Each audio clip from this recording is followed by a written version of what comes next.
Estelle Anania est la plus belle veinée tatouée de France. Ça tombe bien, la Polynésienne était opposée ce week-end à Grenoble à 11 autres femmes lors d'un concours de beauté pas comme les autres. C'est notre portrait du lundi.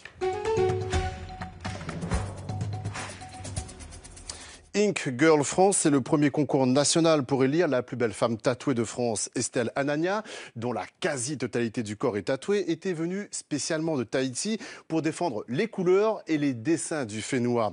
Pari réussi pour la jeune femme de 34 ans, nouvelle ambassadrice du tatouage français dans le monde. Nathalie Sarfati et Jean-Pierre Magnaudet reviennent sur le sacre d'Estelle. Elle en a rêvé de ce prix, celui de la plus belle femme tatouée de France. Estelle Anania a quitté les palmiers de Polynésie pour les montagnes enneigées de Grenoble. Direction la grande salle du summum, une longue journée l'attend et elle débute par les dernières répétitions. Estelle s'applique.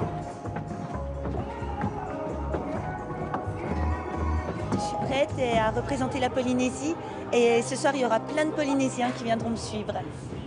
Avant d'en arriver là, Estelle s'est lancée dans une campagne de séduction via les réseaux sociaux. Il fallait gagner le cœur des internautes pour faire partie des 6 finalistes après avoir séduit les organisateurs. Elle est très ouverte mentalement, professionnellement et disponible. Donc, du coup, c'est ce qui m'a motivé à la faire participer au concours Ink Girl. En coulisses, les candidates se préparent. Elles sont 12 de différentes régions de France, comme Miou, originaire de Guadeloupe, qui représente l'Île-de-France. Chacune avec leur propre histoire. Ça a commencé déjà, j'avais 18 ans, donc toute ma famille est tatouée, donc plus ou moins, et moi je me suis dit pourquoi pas faire comme mes cousins, et j'ai recouvert mon corps.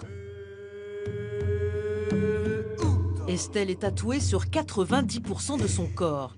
Du tatouage traditionnel polynésien, marquisien, japonais, réalisé par 5 tatoueurs différents. Au total, 500 heures de travail. Son dernier tatouage date d'il y a quelques semaines. Ça représente les têtes de mort, mais ça ne signifie pas forcément la mort. Donc les têtes de mort signifient aussi les changements dans sa vie.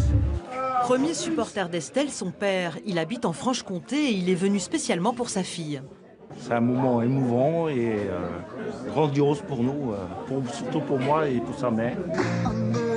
Ambassadrice de son pays, Estelle s'est parée pour chaque tableau d'une coiffe traditionnelle. Après un premier passage, place à un entretien en coulisses avec chaque membre du jury. Ça sera très difficile à départager parce qu'elles ont vraiment toutes un univers très différent et très personnel. Donc les critères sont... La barre est haute ce soir, la barre est haute, on a vraiment de tout et tout est beau. 2 passages en tenue de soirée. Un autre, bien sûr, en maillot de bain. Estelle Anania est sélectionnée parmi les 6 finalistes. Puis vient l'annonce du résultat final. La gagnante est... Région Tahiti, Estelle! Je suis fière, je suis heureuse de représenter mon île. Estelle a des étoiles plein les yeux, mais ce n'est pas fini. Elle représentera la France à l'élection de Miss Tattoo Europe.